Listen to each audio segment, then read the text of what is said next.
Hola seguidores de NeuroTakeaway, hoy vamos a revelar el segundo neuroquiz y la respuesta correcta es aceruloplasminemia. Hi followers of NeuroTakeaway, today we are going to review the second neuroquiz and the right answer is aceruloplasminemia. ¿Qué es la aceruloplasminemia o ACP? Básicamente es una enfermedad rara que es hereditaria en forma autosómica recesiva, se manifiesta en adultos y está codificada por una mutación en el gen de la ceruloplasmina que está en el cromosoma 3Q, la rama corta. Básicamente la clínica tiene que ver con un síndrome parkinsoniano.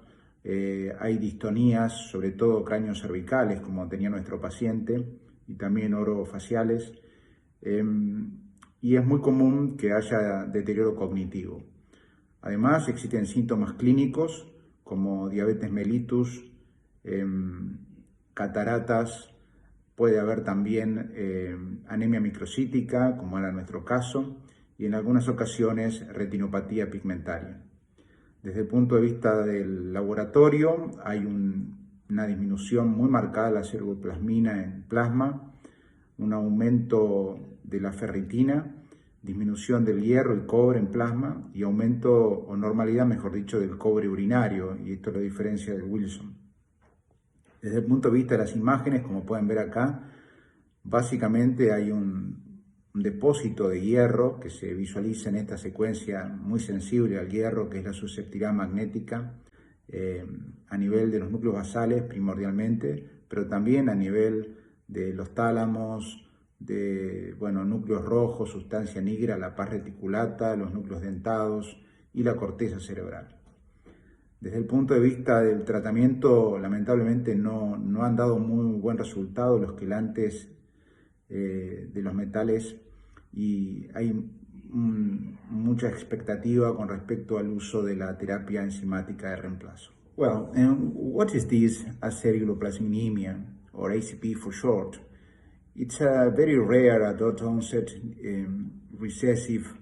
autosomal recessive disease that belongs to a relatively recent group of diseases called NBIAs, or neurodegeneration with brain iron accumulation, which we will discuss about later.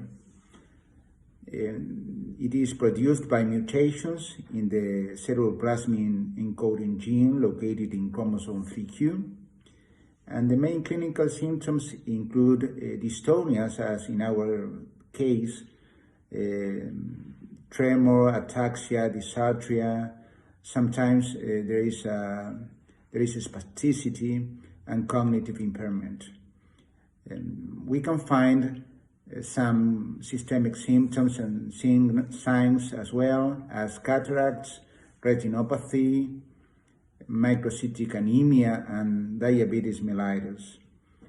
Regarding the lab, there is low ceruloplasmin levels, low iron and copper serum levels, but normal levels of copper in urine, and this is a difference, very important difference with Wilson disease.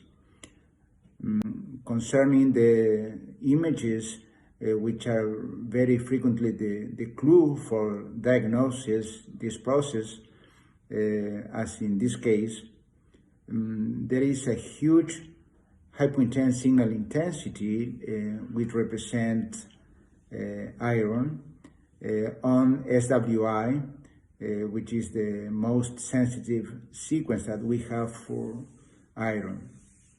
It is located mainly in the basal ganglia, but you can find it also in the thalami, the red nuclei, the pars reticulata of the substantia nigra, the dentate nuclei of the cerebellum, and in the cerebral cortex as well. And this process doesn't have a hopeful treatment so far, but there are expectations about the use of the enzyme replacement treatment. Bueno, y llegó la hora de hablar de un poco del hierro. ¿Por qué el hierro es tan importante para nuestro cuerpo? Básicamente es un metal esencial para todos los mamíferos que está sumamente regulado eh, porque es un cofactor de muchas enzimas esenciales. Tiene que ver con la producción de energía, la fosforilación oxidativa, con la síntesis de mielina y la producción de fosfolípidos.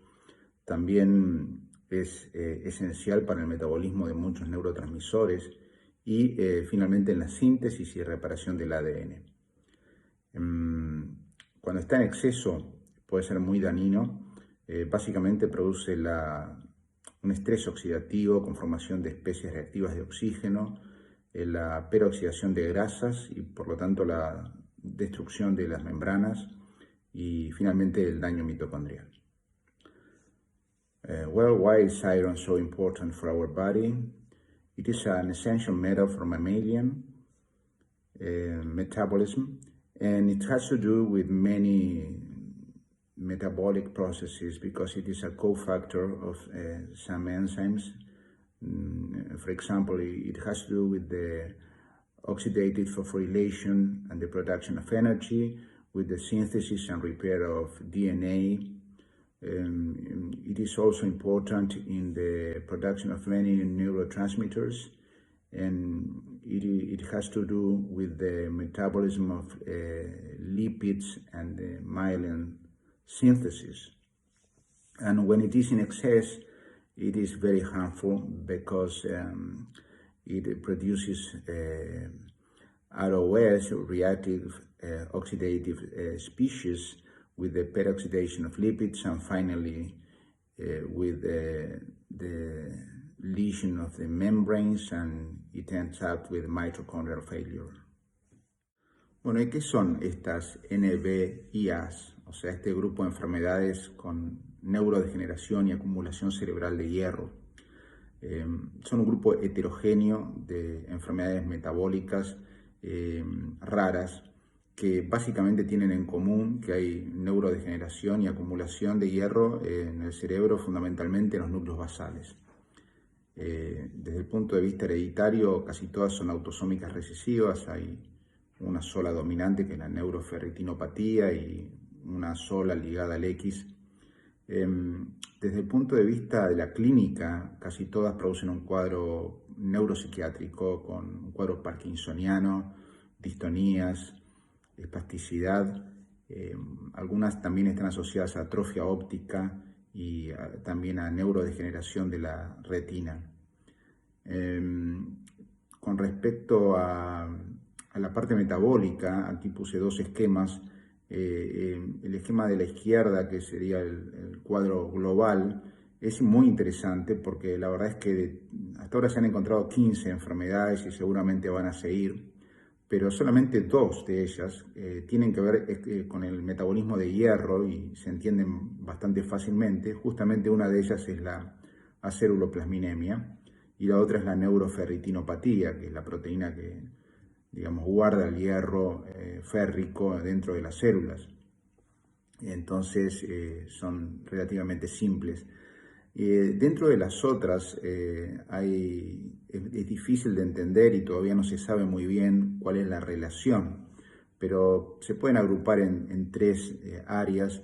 Unas tienen que ver con el metabolismo de los lípidos y básicamente son las que se manifiestan en general en la infancia.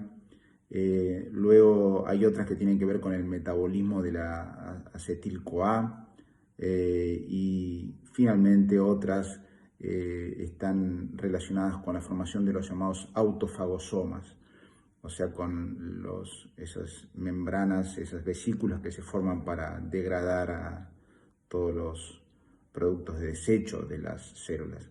Bueno, de alguna manera ahí se agrupan las anormalidades metabólicas que van a producir también acumulación de hierro. Por el otro lado, en el otro cuadro, ya directamente hablando de la ceruloplasminemia, la ceruloplasmina, por ahí nosotros la conocemos más como una proteína de transporte del cobre. Esa es la ceruloplasmina que se secreta, pero la ceruloplasmina en el cerebro está en las membranas, sobre todo de la glía, de los astrocitos, y allí cumple un rol en la como una enzima que transforma el hierro ferroso en férrico y también cumple un rol en la estabilización de una proteína trascendente que es la ferroportina, es la proteína que permite que el hierro salga de las células de los astrocitos. Por lo tanto, cuando hay una falla de esta ceruloplasmina, de la membrana plasmática, el hierro queda acumulado dentro del astrocito y no puede llegar a las neuronas y por lo tanto se produce la paradoja de que las neuronas tienen ausencia de hierro, le está faltando hierro. Así que básicamente son los mecanismos de afección. Okay, and what are these NBIAs? Well, NBIA stands for neurodegeneration with brain iron accumulation, and it's a heterogeneous group of disorders.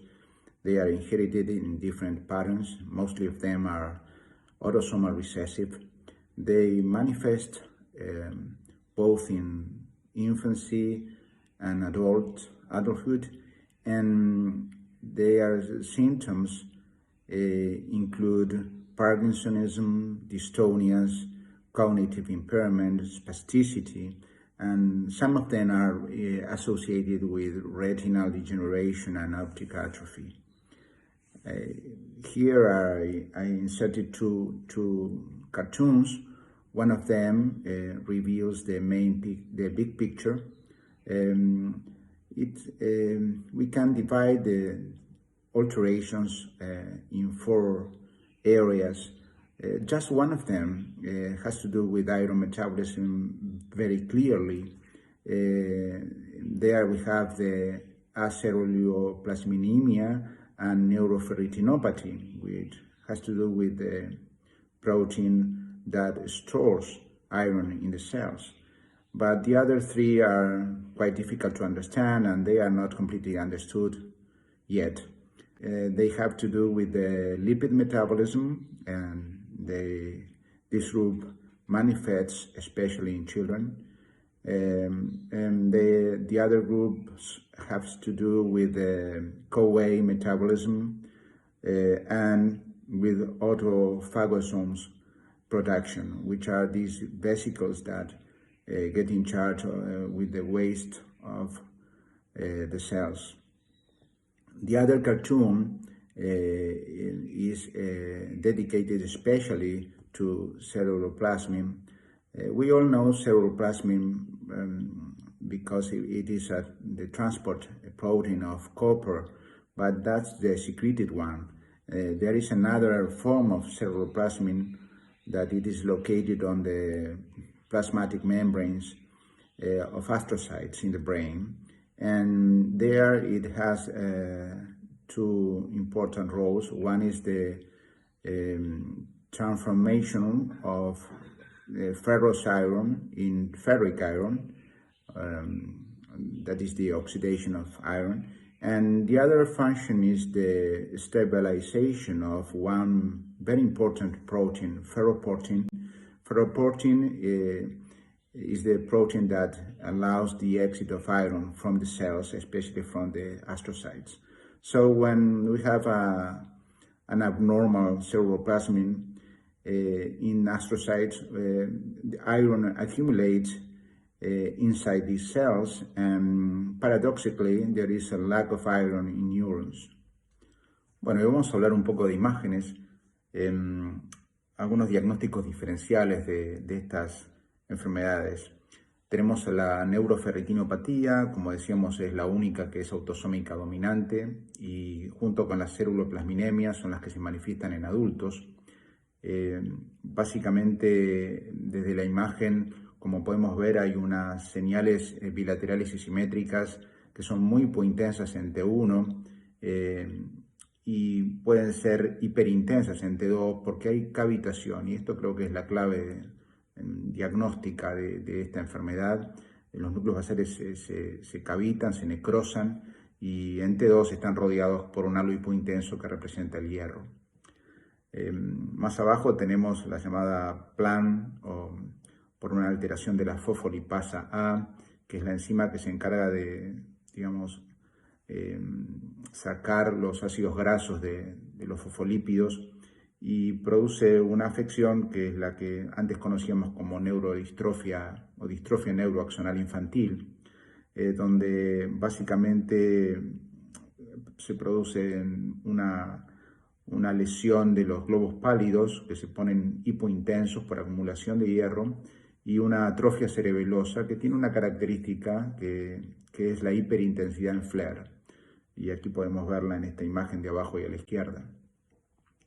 Al medio pusimos otra enfermedad que es muy rara, se llama BPAN, es una afección de una enzima llamada beta propeller, que es una especie de enzima que tiene que ver con el entramado proteico, sobre todo se cree que tiene que ver con este proceso de los autofagosomas. Pero lo interesante desde el punto de vista de la imagen de esta enfermedad, que da un cuadro tipo red-like en niños, es que hay una señal hipointensa en la sustancia negra con un área hiperintensa espontánea en T1 en esta zona, y esto es característico y casi único de este proceso. Arriba tenemos otra enfermedad que se llama MPAM, que tiene que ver con la fosfolipasa de la membrana mitocondrial, es una afección de la membrana mitocondrial. Y la característica en imágenes de esta otra rara enfermedad es que esta señal hipointensa de los pálidos, que es un poco común a todas, se asocia con una línea hiperintensa en el medio de los globos pálidos que se ve en T2. ¿No? Hay que tener cuidado porque en SWI es muy común de ver esta lámina medular intrapalidal, pero en T2 no, y se ve en esta enfermedad. Y finalmente abajo tenemos la famosa déficit de pantotenato quinasa, y es famosa porque es la más frecuente de todas estas. La pantotenato quinasa tiene que ver con la primera enzima del metabolismo de la CoA. Pantotenato, el ácido pantoténico es la vitamina B5 y básicamente se manifiesta en la infancia. Hay formas raras en adultos. Y lo que vemos en la imagen es la clásica imagen del ojo de tigre, donde hay una señal hipointensa en los globos pálidos con un área hiperintensa en el pálido anteromedial, que es no es patognomónica, pero es muy, muy sugestiva de esta enfermedad. Okay, let's talk about images. Here we have 5 disorders with pretty typical findings. The neuroferritinopathy, as we said, is the only process that has an dominant autosomal pattern of inheritance. It manifests in adults as ceruloplasminemia. The other ones are typical of children. And regarding the images, it is associated with cavitation of the striatum, especially the heads of the chordates and the putamen, and that produces symmetrical lesions with hypointense signal intensity on T1 and hyperintensity on T2. At the lower left corner, we have the PLAN. PLAN stands for phospholipase A2 neurodegeneration. In the past, we knew this process as neuroaxonal dystrophy. The lesion typically involves the pallidae with a hypointense signal intensity on T2, and it is associated with the cerebellar atrophy, which has a very important finding, that is hyperintense on flare. And this association is pathognomonic, almost pathognomonic of this process. In the middle, we have the BPAN. BPAN is a very, very rare disorder. It produces a Rett-like syndrome in children.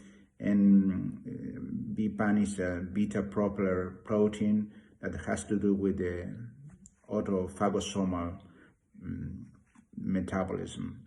And the typical finding is a spontaneously hyperintense signal intensity on T1 in the substantia nigra. The signal on T2 is dark, is hyperintense as in all these processes, but this spontaneous hyperintensity on T1 is typical of this disorder. In the upper right corner, we have MPAN, another very rare disorder that has to do with the mitochondrial phospholipase.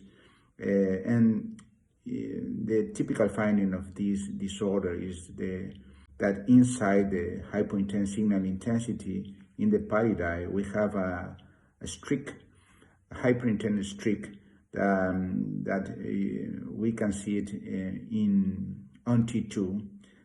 We have to be careful because on SWI we usually see this hyperintense signal that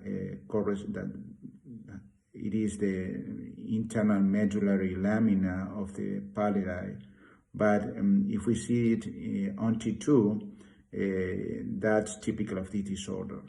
And finally, in the lower right corner, we have the most frequent processes, the most frequent process of this group, which is the PCAN, the pantothenate kinase associated neurodegeneration. This disorder produces hypointense signal intensity in the pallidi, but with time appears hyperintense signal in the anteromedial portion of the pallidi, which produces the typical sign of the eye of the tiger pattern, that it's not pathognomonic, but it is very, very suggestive of this process. Bueno, y para aquellos que, como yo, tienen dificultades encontrando el parecido de la imagen de PCAN con los ojos de un tigre, les recomiendo hacer las reconstrucciones con la angulación apropiada, como en este caso, para poder visualizarlo. So, for those of you that have trouble, as I do, with getting the similarities between the PCAN images of the eye of the tiger with the real eye of the tiger, I can recommend that you perform the right reconstructions as this one to get the likeness. Bueno, vamos a mostrar algunos diagnósticos diferenciales, algunos de los cuales fueron las sugerencias diagnósticas hechas por ustedes con respecto a estas imágenes. La primera es Wilson. Wilson es una enfermedad relativamente frecuente en comparación con las que estuvimos hablando, donde hay alteración de los núcleos basales, pero básicamente se produce una hiperintensidad y no una hipointensidad en T2 y FLAIR. En este caso vemos FLAIR a nivel del estriado, especialmente putámenes, caudados. También puede aparecer en tálamos y, como se ve acá, es muy común en el dorso del mesencéfalo. También puede haber lesiones en otros lados, como la sustancia blanca, la protuberancia. Cuando son agudas pueden restringir y ocasionalmente, especialmente en niños, cuando hay insuficiencia hepática, puede haber hiperintensidad en T1 producto del depósito de manganeso. Luego tenemos la enfermedad de Farr abajo. Aquí básicamente son calcificaciones. Y recordamos la utilidad de la secuencia susceptibilidad magnética, que en la variante de magnitud se ven hipointensas y en la variante de fase, si el equipo está bien seteado, vamos a ver que esas hipointensidades se tornan hiperintensas cuando se trata de calcificaciones. Y el lugar es típico en los núcleos basales y también en la sustancia blanca subcortical. Luego tenemos la hemocromatosis, donde hay una acumulación de hierro en sangre, producto ya sea de una alteración primaria o secundaria. Y básicamente sirve para recordar que el hierro normalmente no pasa a la barrera hematoencefálica, por lo tanto, los lugares donde se acumula en el cerebro son los que no tienen barrera, por ejemplo la adenohipófisis, Y aquí vemos un ejemplo donde hay una hipointensidad de la adenohipófisis, típica de la hemocromatosis, y a veces vemos hiperintensidades en T1, producto del depósito también de manganeso, ya que la hemocromatosis se asocia a insuficiencia hepática. Y abajo, la siderosis superficial, algunos postearon esta posibilidad, pero aquí, si bien la susceptibilidad muestra depósito de hierro, que es simplemente hemosiderina acumulada dentro de los macrófagos a nivel subpial, esto se produce en la superficie de los hemisferios cerebrales, de los hemisferios cerebelosos y ocasionalmente a nivel subependimario. Y la causa normalmente es un sangrado recurrente, producto, por ejemplo, de una malformación vascular o cavernoma. Okay, let's see some differential diagnosis of MBAAs. To start, we can show this case of Wilson. Wilson disease is relatively more frequent than MBIAs. It is characterized by the hyperintensities in the striatum. Sometimes they are found, as in this case, in the dorsal of the mesencephalon. You have the giant panda sign, which is not too frequently found. These hyperintensities can be found in the pons, in the subcortical white matter, and when they are acute, they can restrict on diffusion. Sometimes you can find spontaneous hyperintensities in the pallidi secondary to deposit of manganism because of the associated hepatic failure. Then you have FAR disease, which is an abnormality of calcium metabolism, and I would like to highlight the utility of this SWI sequence, where you can see this deposit of calcium as hypointense areas on the magnitude variant and hyperintense areas on the phase variant of this sequence if it is appropriately set. These deposits are found both in the basal ganglia and the subcortical white matter.